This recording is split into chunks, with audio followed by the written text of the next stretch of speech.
Hello, are you been playing Era of Conquest like me, or are you just maybe watching the videos and really wanting to play it, but you keep trying and you're kind of confused? Guess what? I'm here to clear up that confusion.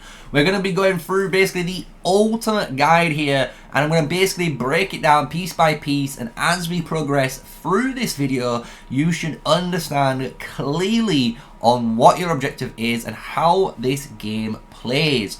So strap yourself in, get yourself a drink, maybe get some snacks, and enjoy today's video on Era of Conquest. Yes guys, smash a like, comment and subscribe for more daily videos with me, MrSneakyy, the one and only, and we are talking about Era of Conquest. So, what is this game? It is a 4x city building game. You might look at this right now and think, this looks a little bit like Rise of Kingdoms or like Infinity Kingdoms, where you've got this city. And I'm not going to lie, it is in that regard similar, where you've just got a city you need to build up over time. You're going to get resources, which you can see are in the top right corner. And you're going to be using those resources to upgrade your buildings. So, pretty simple, right? But that is where, honestly, all the similarities lie in this game. Compared to Rise of Kingdoms and any other game in this genre, Era of Conquest honestly has brought a brand new, more fresh approach to the gameplay, right? So, as you guys will know, or as we will start the game, you will pick your faction and you'll go through the main tutorial. What you want to do as a main general guide, no matter what, in this game is always look at this little chapter above me on this little side here, right? This little bit above here is what you need to concentrate on. It allows you to keep progressing in the game, and it keeps you basically focused and learning all the different mechanics over time. So one thing that you will be required to do, as you'll know, is venture outside. So you're going to be venturing outside, defogging certain areas and basically killing these little zones and exploring the tapestry. This is basically the little beginner's guide, but by completing this, you are going to get a ton of El Cid badges, as well as Mary of Tudor, as you can see here, as another badge with gems, summoning scrolls for either heroes and skills. So this is like one of the things that you will be doing just over time in the game. Don't worry about it, it's just there on the side. So you will be doing that. Just remember, hit the little buttons here and you'll know what you need to do next. So that's kind of like your general basic pathing on what this game is. But now let's start stepping up the game, right? So when we go into the actual building of these upgrades, how does it work? As you can see, the trees are basically like a research tree, and this is how your buildings are actually done. So you can see I can actually upgrade these buildings. I hit the requirements, and in the special are like new areas that you're going to unlock over time. So when I hit Civic Hall level 21, I will get this frontline hospital, and it will be built in a new spot in my main city. So what do you do? So it's pretty simple. Always click on this Civic Center and it will tell you the unlock conditions, and you are always going to do whatever these minimum requirements are. So I need 3 barracks reached to level 16 right now. So I can click on this, go to the barracks and hit upgrade. And I know my construction queue is filled with 2, but I can actually pay 5 gems and get another one temporarily, which I am going to personally do just for video sake, so you can see it in action. So now that is building, and you can see it is used some of my resources.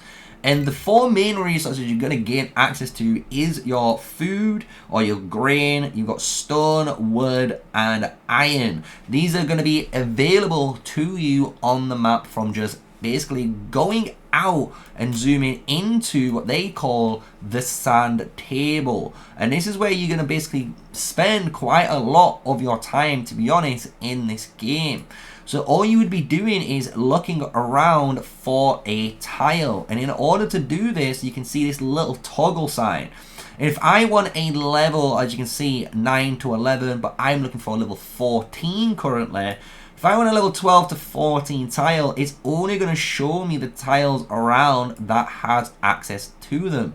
So if I click on this tile now and choose the option above, which shows us resources, we can now see all the resources in this tile that I would require. So right now I actually need some of the grain. So if I click on the grain one, it's going to take me straight to the garrison.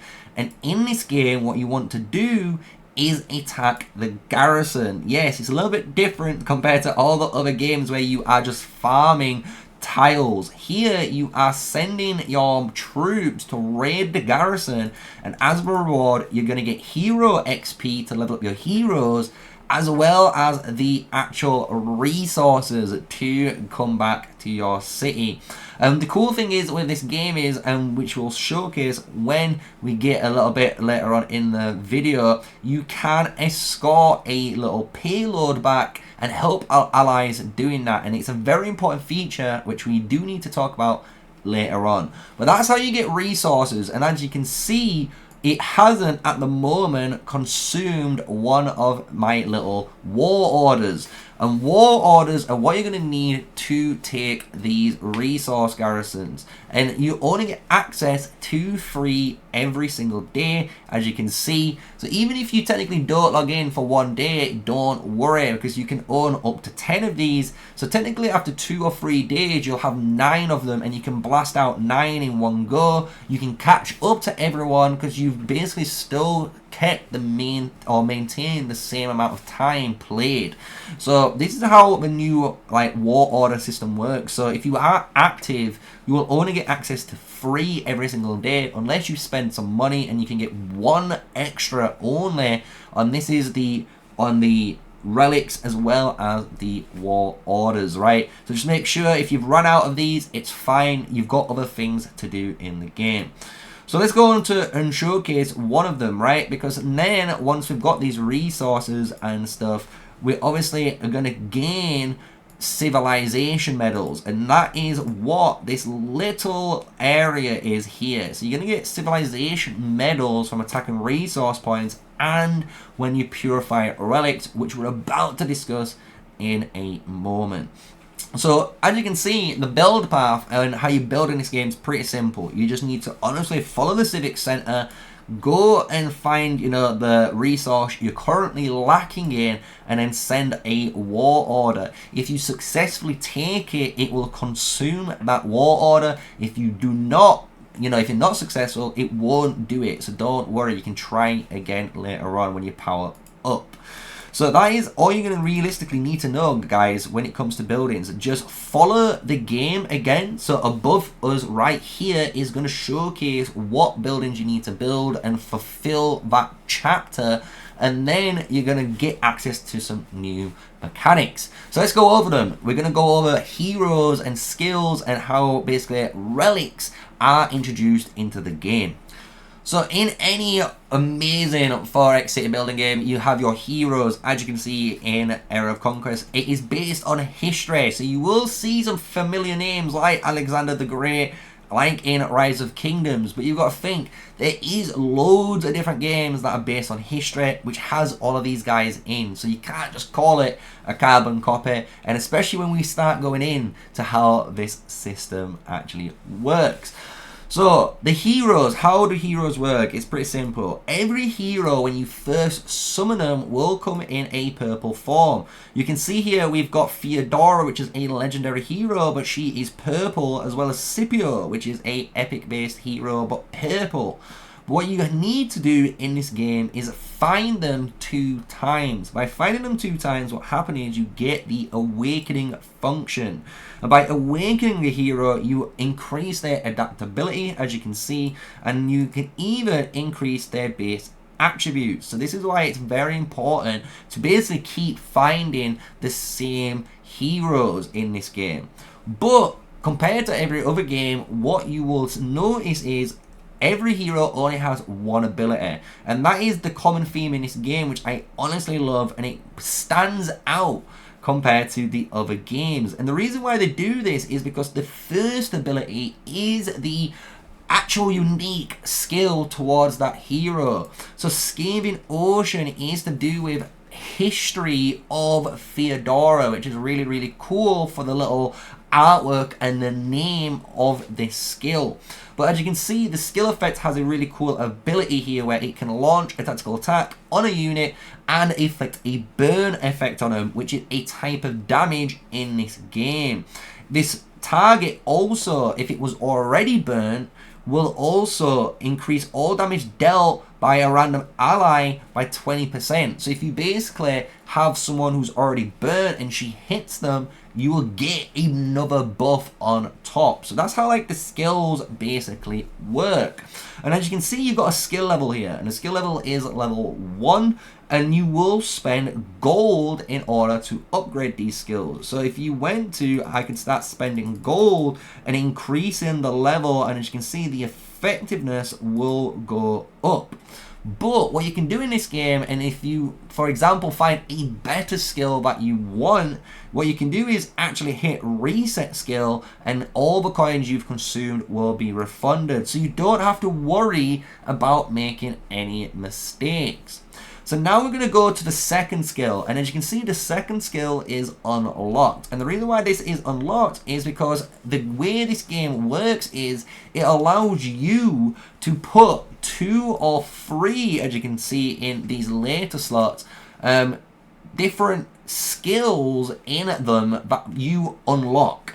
So if we look, for example, on our Scipio and we click the unlock button, we can now see all the skills that I've unlocked in the game, and I can actually choose one of these skills at any point and just equip it to the hero.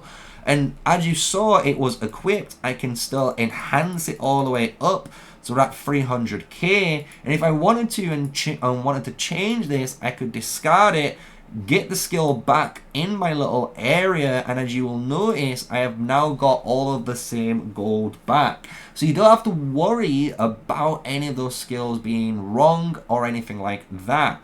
The game does a really good job too in basically teaching you. So if you want to know what skills are good, for example with Scipio, you can actually hit the guide button, and the guide button here will tell you recommended heroes that you could pair with him, as well as different recommended skills at the bottom, which is really, really cool in this game, right? And the way you get all of your gold in this, as you can imagine, is the Relic Guardians. So this is where we will then basically send our hero here back when he returns to the Relic Guardian in this little area called the relics, and you will get access to different relic guardians as you progress through the game. So don't worry if your screen looks a little bit different to mine. Yours will become this, and it might look even better if you've been playing this game a little bit longer than I have. So you're going to be able to hit the purify button, and this will take you to that relic area. So what we can do then is hit the purify button, and if we had a march and increase the amount of troops we had, and then obviously choose the correct troop type, we can then send these troops to go and exterminate this relic guardian. And by exterminating this relic guardian, as you can see, we'll get 94,000 guaranteed gold with an increase of 28,000 extra gold to our account with 255 civilization medals. So you can see now why killing these relic guardians are important, because they are going to give you that gold that you're going to need to enhance your skill levels of your heroes. Because as you can see now, it's costing me nearly 70k in order to upgrade these skills for my main marches. But as you notice, you're still gaining as well civilization medals for your building. So if you're wondering if I need to get some, how to get some, check if you've got relics, and that will help you there. So that is, I'm just going to call it, the basic fundamentals of this game with it when it comes to heroes and skills, and then your, you know, the basic building of it. But now we're going to start transitioning into a bit more in-depth stuff. So I hope you've enjoyed it so far. If you have, smash a like, guys, and I hope you subscribe to the channel for more Era of Conquest videos. So let's move it up. Let's put it into the next gear and increase a little bit more of a difficulty, and then introduce some more mechanics to you guys for Era of Conquest. So, as you progress in this game, you'll start to realize there is a few mechanics that basically almost work very similar together in the way they all just address each other, right? So, for example of this is that awakening feature. So, as we were talking about earlier, you're going to need another hero of the same amount. So, we need 10 sculptures for Scipio, and we're going to awaken him and increase him. Once he is able to be awakened like my other heroes, what I can actually do then is go to this advanced screen. And anytime now I increase the amount of badges to a hero, so for example, I will use some of my universal sculptures here for Li Shin Min, he will now gain some extra points, and he will get either 2 types of points. You'll either get some of these advancement points that you can use to upgrade your main talent details in here, which is just extra stats for your march. But as you can see, you will also gain some points, and these are the attributes in the game. And as you'll notice, there's different attributes for your march. It will always tell you a recommendation on what you need to do. So for example, we need strength, which does affect physical damage, which we really do need on this guy, so we will upgrade the physical damage for it. But when we look at the other skills, they do actually matter depending on what you need your march to do. So for example, you have defense, which is all about physical defense, as you can imagine, and tactical defense, meaning how good you are at absorbing physical damage, which is like normal attacks and stuff, as well as skill damage based skills. Then we have the tactical or intelligence skill, which obviously affects tactical damage for certain heroes. And then we have agility, and this is actually one of the more important ones that you guys are going to need to know about later on when we start to discuss about lineups, because this affects the order of the hero's attack in battle, which really doesn't matter when we go into the lineup section after this area, right? So as you see, we've got some normal, areas that we can awaken, and the cool thing is skills do the same thing. So if we go to a skill here, you can see we've got an SS grade, we've got level 15, and obviously the tier. The tier can be upgraded when you find more advanced tokens of that hero, as well as if you look at other skills like Parthian Tactics, like an equipable skill, you will be able to awaken these by getting more tokens for them. Or if you do have a universal SS token, like you can see here, you can awaken that skill as well, and that will give you prosperity. And this is giving you, as you can see, flat base stats to that march when it equips this skill, right? So all of these little mechanics might sound overwhelming, but they all are basically the same thing. So once you understand one, guys, you're gonna understand a lot of the others, right? So now what we'll go into before we go into lineups is the gallery, because this is another area where it is filled with these little mini mechanics where honestly it might be overwhelming, but honestly guys, it's very, very simple when we talk about it. So as we are killing those relic guardians, as you saw earlier, what we're going to be able to do is go to the artifact section once you unlock it in your civic hall, and by killing those guys you're gonna gain artifacts here, and all you're doing is literally equipping an artifact, as you can see that we've got on our hero. And then when you're farming more and more, all you're going to do is hit the obtain button and craft brand new legendary artifacts to make it sure you've got 111, which will allow you to then upgrade it into another one of these, which will then allow you to upgrade it even further, as you can see. So all you're doing is just upgrading stuff over time. And as you'll notice, for me, if I wanted to upgrade or put artifacts onto my second march, it won't allow me because I need a artifact score of 3200. So you can see it does gate it for everyone. So everyone's under the same little rule set here, and you have to basically work on it all the time.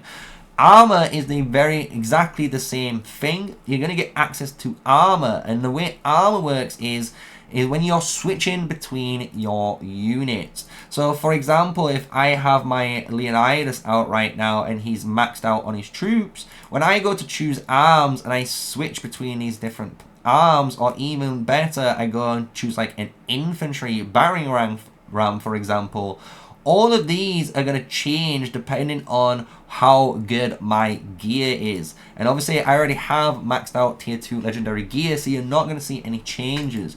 But that is what that little percentage is talking about when you're switching between tier 1 to tier 2 to tier 3 to tier 4 units. It's the conversion rate of units, right? So that's all the gear is doing, guys, and you're gonna get gear on your heroes really easily when you get introduced to the dispatch system. So this is like the new mechanic I wanted to show you guys. All you do in here is literally press deploy. As long as 3 ticks are on, you're good. Why? Because you're going to get 30% of the rewards in here. And this is where you're going to get purple gear, which you need to craft your legendary gear. And that's all this area is. All you're going to be doing, as you can see, is having green and blue gear equipped. And when you deploy, all you're going to deploy and do is find some artifacts, some gear, should I say, which are purple. And once you get 4, you can craft a legendary. And that's all you're going to do. And you're going to keep replacing these until you can eventually just click dismantle and keep dismantling all the blues and greens. And by doing that, as you'll notice, I've already got a full set of legendary T3, T3, T3, and we've done it really easily, and we're already working on our next one. So don't worry about the nitty gritty stuff, guys. That's basically all you need to do when it comes to your armor. King Scroll. So the King Scroll is a new mechanic you will get introduced to later on. And when you get it, it's to do with the arena. So in the arena, what you're going to be able to do is obviously find your team here, line up and sync, and make sure you've got the best teams available out there, which we now have. And what we can do is hit challenge. And by hitting challenge, we can target someone randomly, and we've got a mighty opponent here, and we're going to have to fight them. And we're fighting them, and we basically are losing here really hard against the big boy, right? And this is against other players. So maybe if we go against an advanced opponent, we can hit the skip, and we'll see if we win or lose. Boom, we've won that one, and we're going to gain some of this currency. And what you do is, every day you log into here and you're going to gain basically these extra rewards, as well as these tokens that you're going to use in the arena wish. And as you can see, I've only got 1200 at the moment, so I can obviously showcase this. But all you will be doing is hitting this button, and as you hit the button, it's going to fill up these little trees. And when you fill up those trees, that is where the King Scroll now comes into play. And you will first only get access to this first tree. And all you need to do, guys, honestly, is follow the path and go through. And you're going to gain and basically study all the way. And once you've gone all the way through, you're going to unlock a new skill that you can use. And basically this one gives me 3 hours of all the resources, which is really cool. You can also upgrade these skills later on. Obviously we don't have the material to do that, but that just showcases this later on. Once you've filled obviously this King Scroll, all that happens is once you hit the right requirements, another scroll will appear. And you can see at the moment I can't progress just because I don't have any white, or should I say yellow icons, right?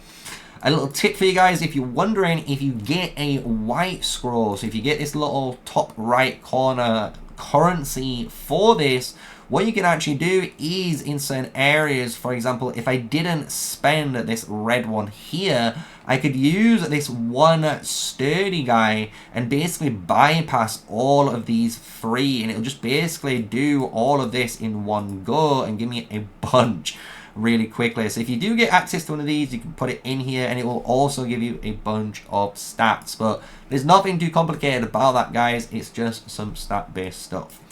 So now we've gone over basically all that you're going to need to basically grow in power for your heroes. Now you're going to understand hopefully that all the skills and stuff are going to be replaceable. You're going to get those, as well as over time you're going to have these just mechanics that are really easy or that you can just grasp, and it honestly will take you only about a couple of days and you're going to get into it.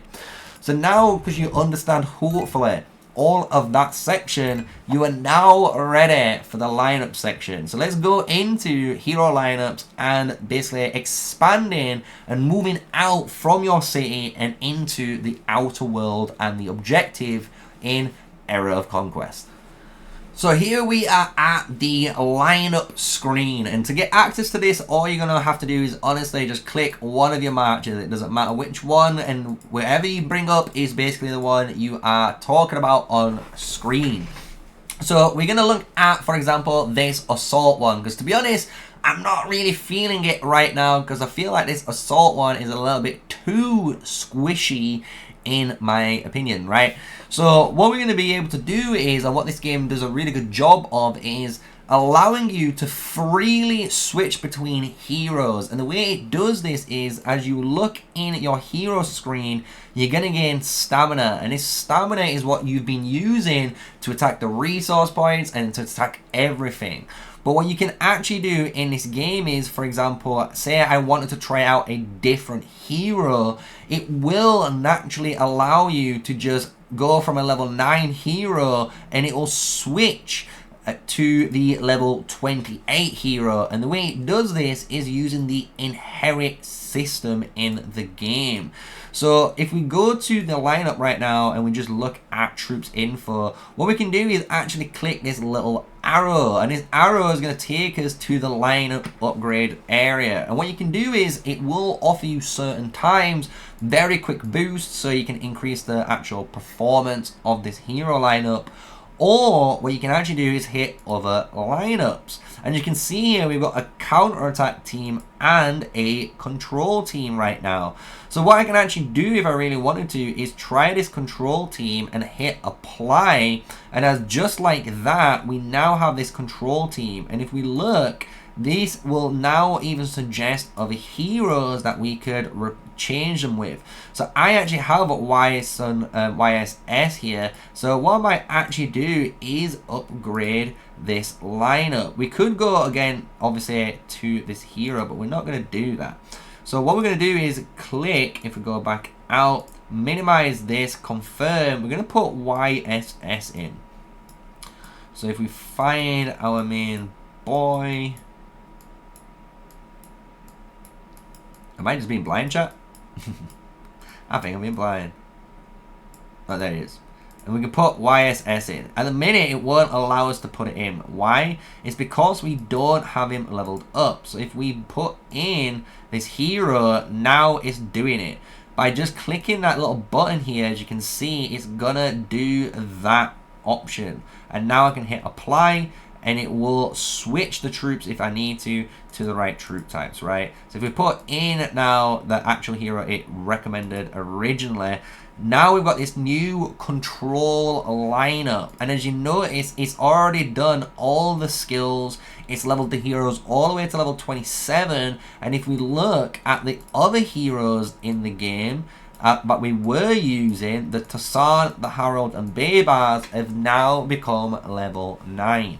So if you really want to test out some new matches, this is a really easy way of doing it. You can literally just go to this little area, hit other lineups, and try some different heroes by just clicking this simple button like so. So that is how you can use this, and the advantage of this is just allows you to experiment with some heroes, right? So now what we're going to do is finish up the video with the PvP aspect and then the expanding on what your goal is in the game. Because when we look at a lineup, it does matter on where the heroes are placed.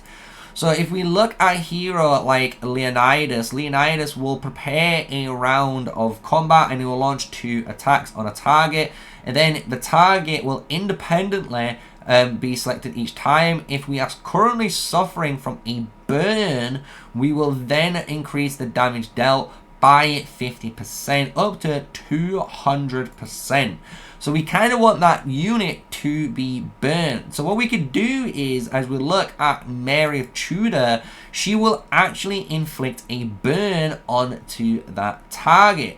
So what we need to do is make Mary, in theory, attack before our Leonidas, and we can actually do that. Because in this game, what you will notice, as you can see, these heroes are positioned.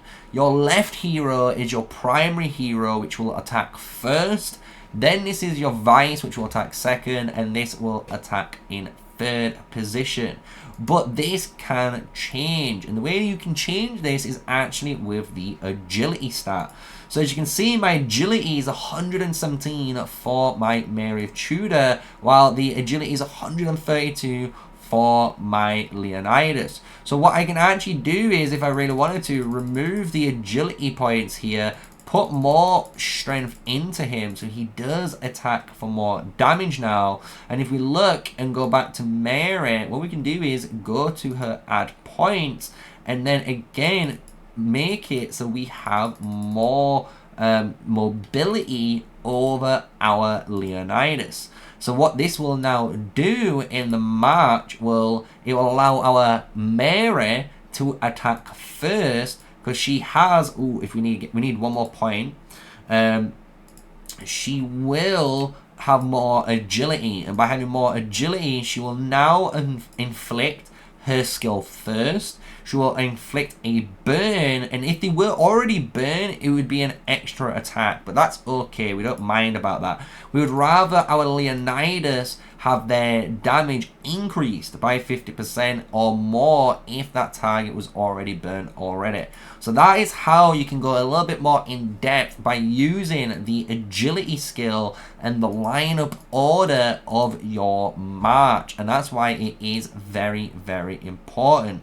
We can also show another example of this with Caesar. As you can see, we are running in our comp a build which is Leo, Mary, and Caesar. But if we went into our hero screen, what we can do is go to the guide and click Caesar Balkan Shield. And this is a special build that where Caesar is actually the primary commander. You run Leonidas, and you could probably replace El Cid with Mary or someone like Theodora who does burn damage.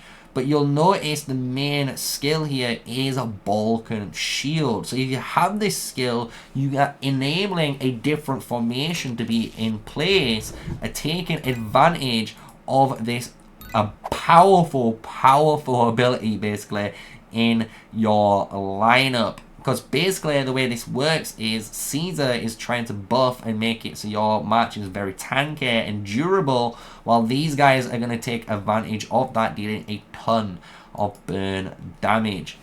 So that is all of the little lineup nitty-gritty stuff that you're going to need to know. So once you've obviously got into the game and you've played it a little bit more, I think this video, if you come back to it and you keep watching it over time, it will make sense to you. And if we zoom out now, this is where we're going to basically talk about the final part of the video, which is what your goal is. So when you start in the game, what's going to happen is you will start in a little city state. You will not be able to choose what your city state is. It's just going to randomly put you in one, so I do apologize for that. However, this does change the longer the kingdoms start to grow. After time, you do get the ability to migrate into any alliance you want to after at least 7 days has passed in the kingdom, so don't worry about it. You will get the ability to do so. But what your goal is to actually expand your territory. So you can see all these little tiles here are all blue. And all you need to do to expand your territory is pretty simple. You can need to go to any of these tiles here and click on them and choose the little fortress icon. By choosing that icon, you can see these different little areas. And by able to click one of them, what you will do is send a march to either attack or occupy that area. So that will go to obviously occupy, and I'm just going to send it back because I don't want it to do that. But by occupying, what you're going to do is actually go to your alliance quests and gain some points like gems in the later stages when you get further down in your alliance progression. And it's going to basically expand territory. And you're going to need to basically follow the pathway. I'm not going to lie. So as you can see, there's a clear path on screen from that state to the guard, then to the post, then to the village, then to the city. If you win as a alliance leader without going too in depth, I will suggest the alliance leader don't be too hasty in placing that alliance center capital. It will start here, and I would suggest to move it to the village at least for the first time once you've captured at least these two. Because what you will do, and as you will notice as you progress up this ladder, and as you can see we've taken the market and we're moving towards the town now, you will be basically abandoning, you can see these little areas, you will be abandoning these to basically take new ones. So you can see right now this is abandoning as we speak, and we have had to obviously move, and this is where our main city is now at, right? So that just showcases you will be moving a lot, and the whole aim of the game, honestly guys, is to zoom out. So once you've started progressing through, as you can see our alliance is, you will go into this next zone, and then you will then push into the next zone, going and fighting for the Imperial rights as a alliance. And the beauty of this game is it tries to focus a lot more on a alliance and the community aspect of it. So you can see we're at the Principality War right now, and we need to establish a Principality. That's by just basically fulfilling certain requirements within this little alliance section. We can upgrade the kingdom potentially if we obviously hit those requirements, which is a really, really cool feature.